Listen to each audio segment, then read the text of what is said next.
Vamos ler a palavra de Deus no livro de Números, no capítulo 21. Nós vamos ler os versos 4 a 9.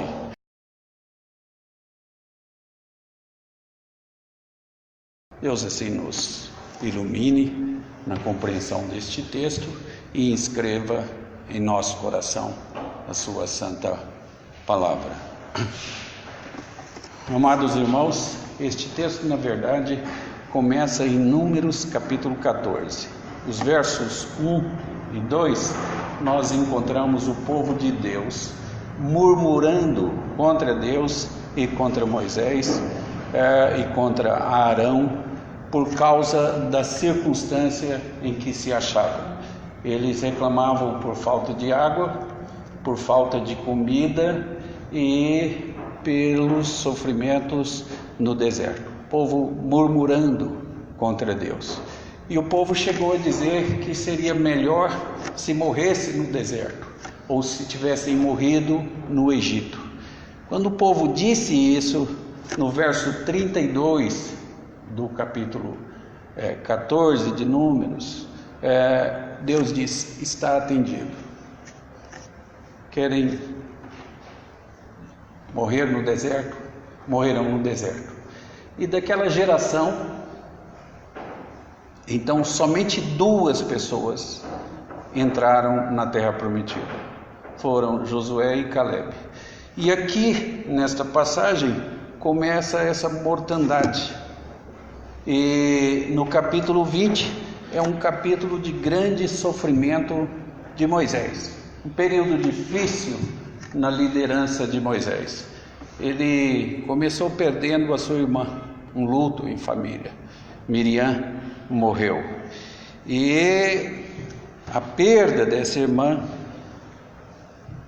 veio junto com uma séria oposição à sua liderança.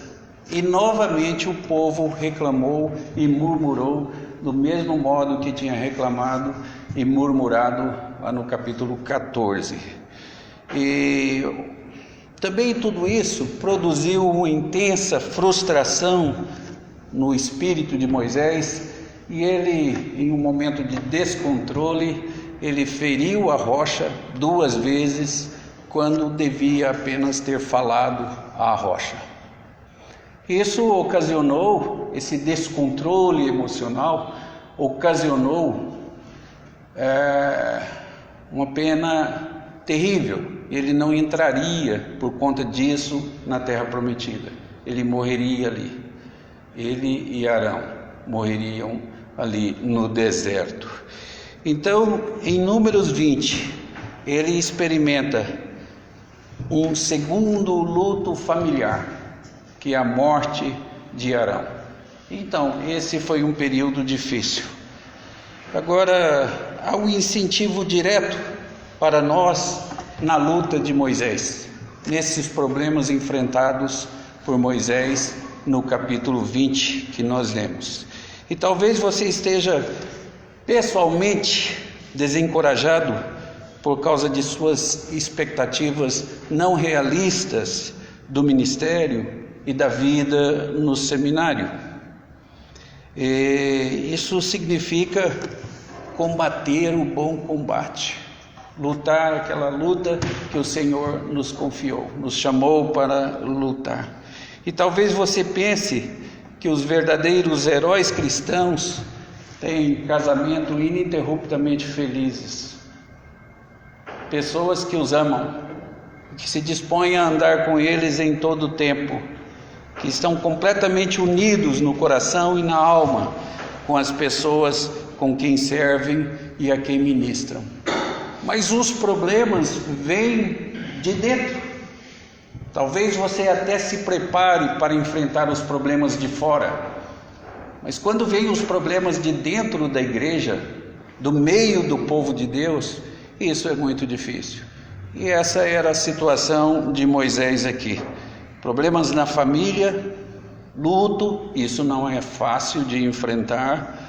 Amigos que agora falavam contra ele, murmuravam contra ele e contra Deus. E o povo a quem ele ministrava o povo a quem ele servia se levantando contra ele. Bem, sinta-se encorajado na sua vida de estudos, no seu ministério, e dê uma olhada em Números 20. Veja que você não é o primeiro. Nós não somos os primeiros, não é? Um homem de Deus enfrenta problemas, e geralmente problemas abundantes na vida familiar, problemas abundantes com as pessoas a quem ele ministra, e ainda assim ele continua combatendo o bom combate. Então aqui está Moisés andando fielmente e experimentando todos esses desafios. Quais desafios você já experimentou? Quais dificuldades contra as quais você lutou já? Como você tem sido provado para o ministério? Agora aqui no capítulo 21, os versos 4 e 5, nós lemos assim: então partiram do Monte Or pelo caminho do Mar Vermelho, a rodear a terra de Edom. Porém o povo se tornou impaciente no caminho, e o povo falou contra Deus e contra Moisés: por que nos fizeste subir do Egito, para que morramos neste deserto, onde não há pão nem água? E a nossa alma tem fastio deste pão vil. É o que nós temos aí, a colocação do povo. Que coisa difícil de se imaginar. Como você sabe, após a vitória aí na cidade de Horma, poderíamos ter esperado que Israel seguisse aquele padrão. Você tem um grande problema, você ora a Deus, vem uma resposta favorável, então você presta um culto de gratidão. Não foi assim. O povo teve uma vitória fantástica em Horma, mas depois disso, ao invés de louvar a Deus e de ser agradecido, o povo se levantou e murmurou contra Deus, contra Moisés e contra Arão. Essa é a segunda vez, mas essa murmuração de Israel é muito comum. E no capítulo 20 o povo murmura, e aqui no 21 murmura novamente pela terceira vez contra Moisés, contra Deus e contra Arão. Esqueceu esse povo de ser agradecido.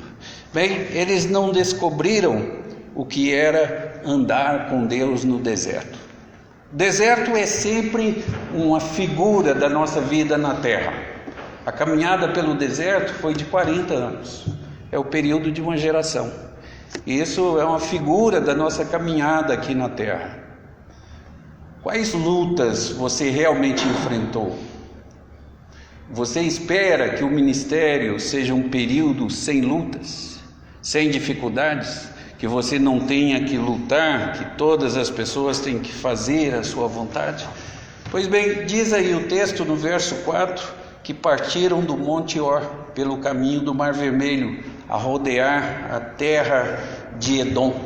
Eles chegaram a Edom, pediram permissão ao rei de Edom para atravessar a terra, para chegar à terra prometida. A terra prometida estava logo depois, era um caminho fácil se eles passassem por Edom, mas o rei de Edom não permitiu. E eles então tiveram que rodear todo o país, toda a terra de Edom. E quando eles fizeram esse contorno de Edom, era um lugar de águas amargas, era um lugar de palmeiras inférteis, e que para nada serviam, e era um lugar de muitas serpentes negras abrasadoras, venenosas. Quando se diz aí abrasadora, esse termo poderia ser traduzido por venenosa, de serpentes venenosas. É tão interessante que quando Laurence da Arábia ele percorreu esse trecho, quando chegou aqui no contorno de Edom, ele escreveu o seguinte: este é o lugar de desesperança e tristeza, mais profunda do que em todo o deserto que cruzamos. Há algo de sinistro, algo ativamente maligno nessa terra dedicada à serpente, proliferante de água salgada, e palmeiras e arbustos estéreis, que nem servem para o pastoreio e nem para a lenha. Víboras, cobras, serpentes venenosas, era o que tinha nessa região. Tudo isso por causa da murmuração de Israel. Bom, é uma situação difícil. Há 4 coisas interessantes nisso aqui, mas eu quero destacar a primeira delas só, e quero falar sobre ela um pouquinho, sobre a gravidade do pecado de Israel de murmurar, de não saber enfrentar as dificuldades e os problemas. E a ênfase está aí no verso 4 e no verso 5. Diz aí que Israel tornou-se impaciente. É compreensível que Israel tenha se tornado impaciente, porque o rei de Edom não permitira que eles atravessassem por dentro do país. Eles tiveram que dar uma grande volta, e nesta grande volta eles sofreram muito, sofreram demais, muitos morreram, e com escassez de pão e escassez de água. Então, embora seja compreensível que eles tenham ficado impacientes, não é desculpável, porque Deus já havia aberto o Mar Vermelho, Deus havia tirado-os do Egito, e Deus tinha se mostrado favorável a eles em tantas ocasiões, e a rocha os seguia. Bastava que Moisés falasse a rocha e a rocha daria água. Essa rocha, diz no texto aos Hebreus, representava, era um símbolo de Cristo, Jesus Cristo, não é? Então, quando nós observamos aqui a murmuração desse povo contra Moisés, que havia liderado-os na saída do Egito, mais do que isso, Moisés era o mediador indicado pelo Pai, indicado por Deus, para conduzi-los. E eles falaram contra o mediador. Nesse sentido, Moisés também é uma figura de Cristo, que é o nosso mediador. E eles falaram contra Deus. Agora, falaram o que contra Deus? Deus tirou-os do Egito, abriu o Mar Vermelho, deu água, deu carne, as codornizes, e dava o maná todos os dias. E o que eles falaram do maná? E nós temos aqui este pão vil. Nossa alma, eles disseram, tem fastio, está enojada deste pão vil. Ok, como é que você enfrenta esses problemas? Como é que você trabalha tudo isso? Observe que eles, de forma blasfema, arrogante, desrespeitosa e irreverente, falam contra Deus e contra Moisés. Bom, é preciso dizer que este pão que vinha do céu também representava Jesus Cristo. E no Evangelho de João, no capítulo 6, é dito isso, que esse pão, eu sou o pão vivo que desceu do céu. E aquele pão dado lá no deserto também, nesse sentido, representava a segunda pessoa da Trindade. Mesmo assim, este povo acostumou-se a reclamar, a lamentar de tudo. Números 14, lamentando. Quem dera tivéssemos morrido no deserto ou no Egito. E Deus disse, está atendido. Por isso a gente precisa tomar muito cuidado com o que fala diante de Deus, porque Deus ouve. Em Números 20, o povo reclamando do mesmo modo. Em Números 21, aqui de forma ainda mais agressiva, logo depois de Deus ter dado uma vitória muito grande contra o rei de Arad. E ao invés de agradecer, de reconhecer, de sentir-se feliz pelo que Deus deu, então esse povo novamente e logo em seguida murmura contra Deus, contra Moisés e contra Arão. E então começa a mortandade deste povo.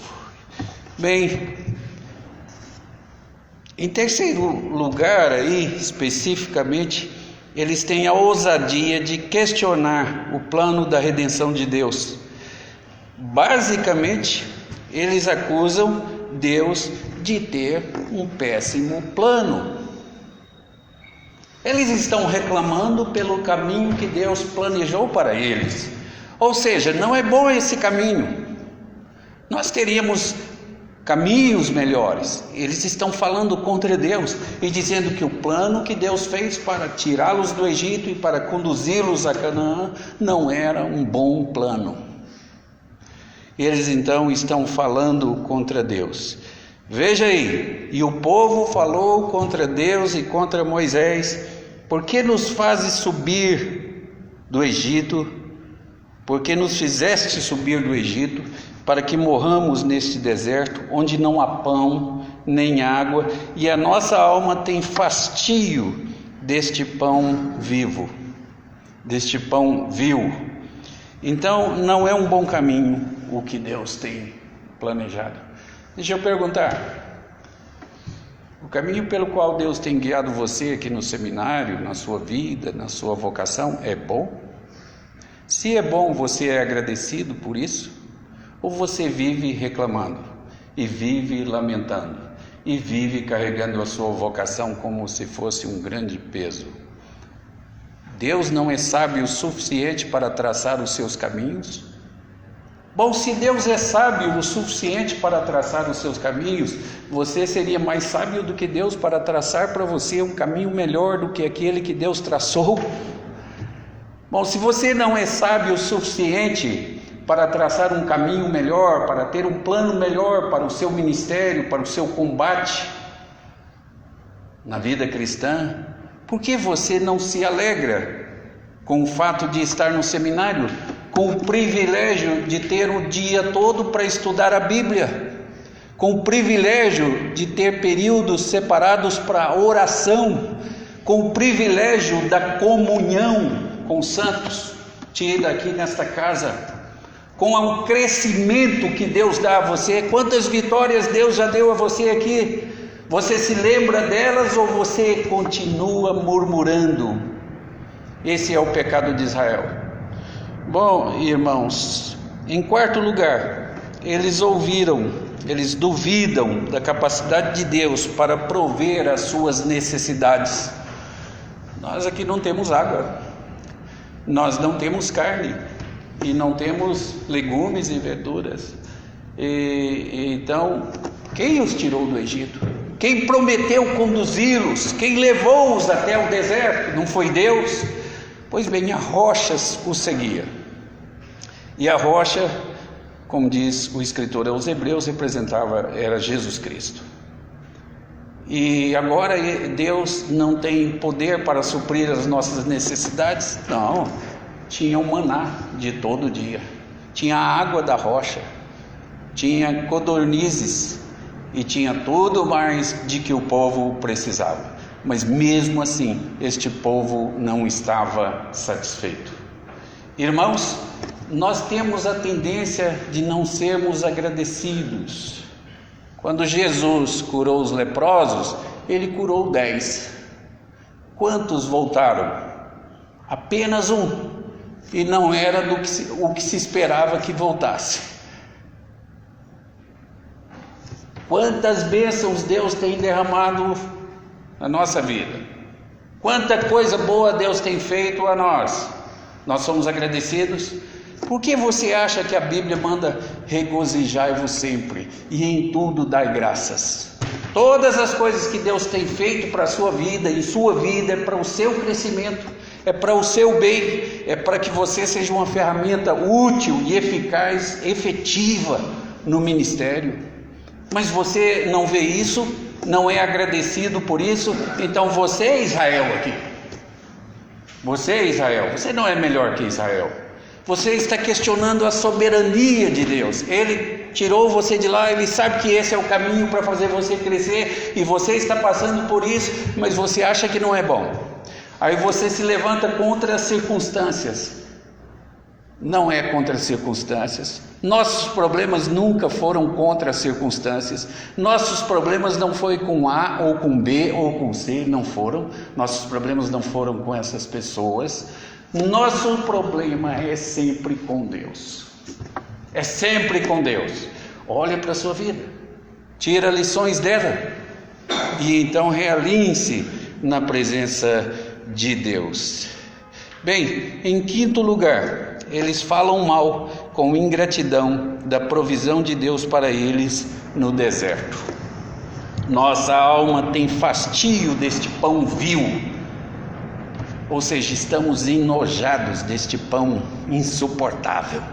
Isso foi o que Deus deu, e essa é a opinião deles sobre o que Deus tinha dado. Você está satisfeito com o que você tem? Foi Deus que deu a você. Carta aos Coríntios, primeira carta, capítulo 4, verso 7. Quem te diferença?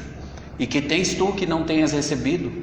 E se recebeste, por que te vanglorias como se não houvera recebido? Bem, mesmo os problemas, mesmo as dificuldades que você tem, Deus colocou em sua vida para treiná-lo, para prepará-lo para este ministério, Portanto, você deve ser agradecido. O que eles fazem? Eles não reconhecem o poder de Deus, Israel, porque estão olhando só para as circunstâncias. Para quem você olha? Para o Deus a quem você serve ou para as circunstâncias? Eles não apreciam a generosidade de Deus. Temos fastio, estamos enojados deste pão vil. Eles não reconhecem a misericórdia de Deus em ter paciência com eles e cuidar deles. Deus sempre nos ama apesar de nós, não por causa de nós. E assim age esse povo de Israel. E eles não aceitam a soberania de Deus. Não é Deus que diz o que é bom e o que deve ser feito. Eles é que dizem.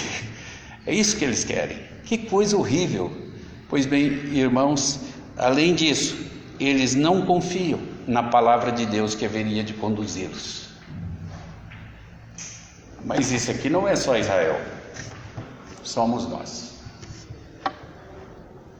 Quando murmuramos, quando não somos agradecidos, quando não nos sentimos felizes com aquilo que Deus nos dá e no caminho pelo qual Deus nos conduz.